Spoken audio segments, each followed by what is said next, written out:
They say the river never lies, but it also never warns you when dirt is near. That was what the old woman whispered into my ear the night before I left. Her eyes were milky with age, her hands shaky from years of pounding yam and bearing secrets. But her voice, was steady like the wind before a storm. I was 18 in my village of Umuezala. That meant I was no longer a girl. And because I was the daughter of Chief Nkemjika, the Lion of the East, my name had been sung in marketplaces and whispered in shrines. They said my eyes were shaped like cowrie shells, that my waist could sway storms, and that any man who kissed my lips would forget the taste of every other woman. But none of that saved me. The King of Odu had heard of me, a man known by many names: the Bone Collector, the King with no smile, the Masked One. His warriors brought a letter carved on the jawbone of a leopard. It had only 6 words: "Your daughter will be my queen." There was no courtship, no room for refusal. When a king like him points his fingers, even the gods take cover. The morning I left, the village was quiet. The skies were grey. Women lined the path, humming a song older than fire. My mother did not speak. My father stood like a tree that had survived too many storms. I wore a red wrapper, dyed with crushed hibiscus petals. My body adorned with coral beads that pressed into my skin like warnings. And then they brought the beast. Not a horse, not a donkey, a nka. It had the horns of a buffalo, the eyes of a burning fire, a body like a shadow made flesh, scales instead of fur, claws that clicked against stone. It hissed instead of breathing, its breath heavy with heat. Its name was Mpaku, which meant the one who walks between worlds. They tied my waist to the beast's back and handed me a staff carved with symbols of protection. The village priest smeared my face with ash and salt. "You will pass through the evil forest," he said, "and cross 7 rivers. The journey is long. The things that live there are older than time. You must not speak to anything that speaks first. You must not look back." And just like that, I began my journey. The beast trotted forward, and the forest swallowed us whole. The evil forest was where things went to die and wake up again. No sun pierced its canopies. The trees twisted unnaturally, their roots coiled like snakes. The air smelled of wet clay, blood, and decay. On the second day, we were attacked. First came the whisperers, spirits with no eyes, only mouths. They clung to the tree and sang lullabies that made my vision blur. I nearly passed out, but Mpaku roared, and they scattered like ashes in the wind. Then came ghost apes. Their skin hung in shreds, and they moved in silence. One of them leapt at me with a spear made from bone. Mpaku rose on its hind legs and crushed it with one strike. Its blood wasn't red, it was black and sticky like tar. We fought off shadow dogs, serpents with human faces, and once a woman with no leg who floated and begged me to help her hold her baby. I closed my eyes. I gripped my staff. I did not speak. Mpaku never flinched.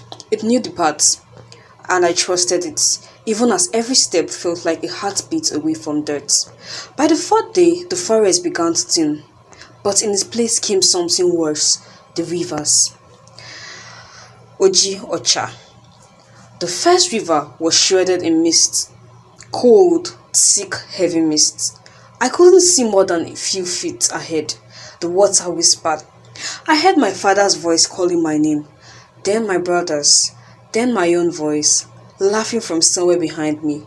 "Turn back," the water said in a voice like mine. I clenched my teeth.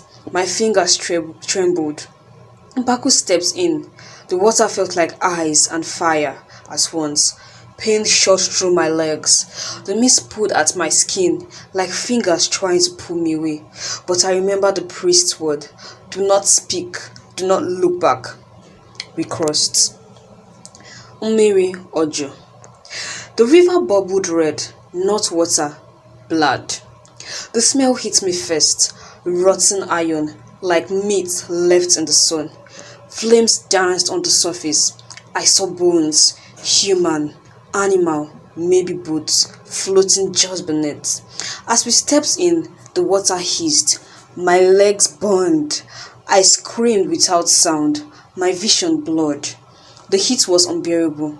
Umpako pushed forward, growling, its scales steaming. I thought I would faint. Then I remembered my mother's lullaby and sang it softly under my breath. The river growled, but released me. We passed. Atama. Here the wind screamed, not the kind of scream you hear in storms. This one sounded like women in mourning, like children crying for help. It tore through the trees, snatched at my wrapper, pulled my hair. The water was dark green, thick like soup, and moved in circles. Halfway through, the wind knocked me off Mpaku's back. I sank, hands cold, bony, grabbed my ankle. I kicked, thrashed, swallowed water.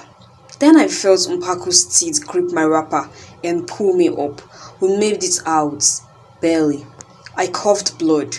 My legs shook. My spirit cracked, but didn't break. Obunigwe. This one showed me my death. Yes, on the bank. I saw my own body. Eyes wide open, throat slit, blood flowing in the sand.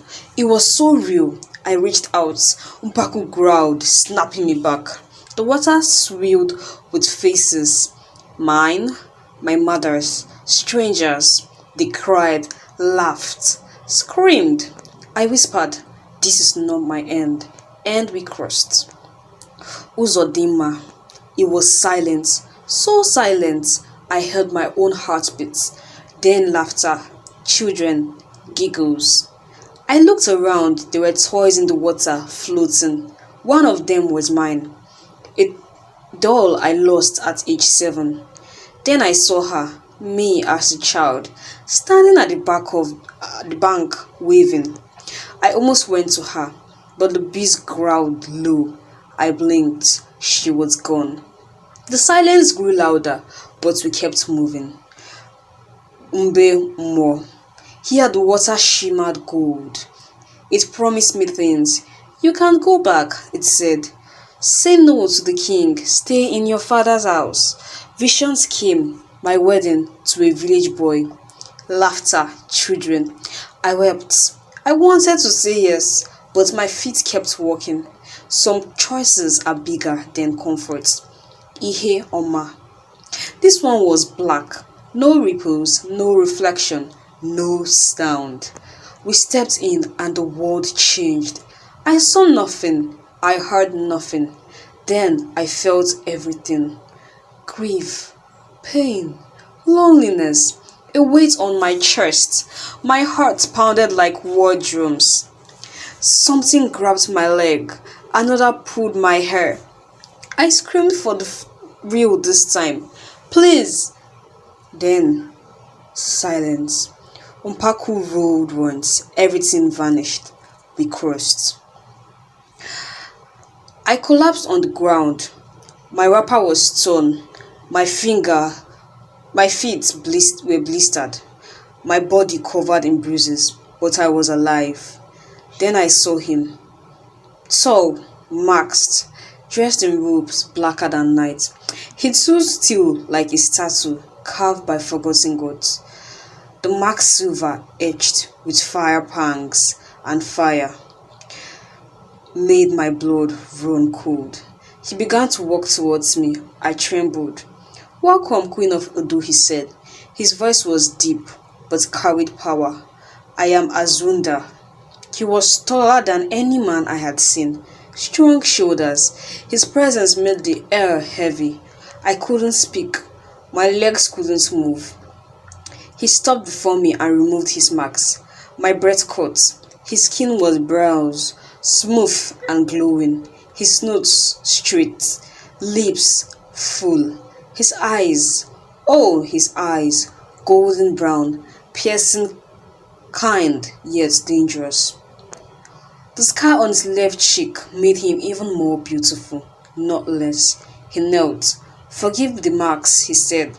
"It was to protect you. My enemies see through mirrors, but now you are mine." I broke. Tears fell. He picked me up, lifted me like I weighted nothing. He carried me into his palace, walls carved with ancient symbols, guards who bowed with respect. He did not drop me until we reached his chambers. There he cleaned my wounds gently, lit candles, bathed me in oil, mixed with herbs. He placed me he placed his hands on my forehead and whispered a prayer in a language I didn't know, a ritual of bonding, not one of power, but of love. Years later, they said the King of Odu would never love, but he loved me, fiercely, quietly, deeply. He made me laugh. He told me secrets no one else knew. He never wore the marks again. We ruled together, and the beast, Mpaku, stayed by my side until the day it turned to stone, as all secret guides must.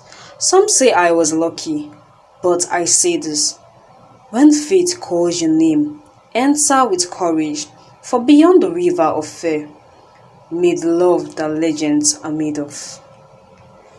Thanks for watching this video. Do well to subscribe and follow us for more.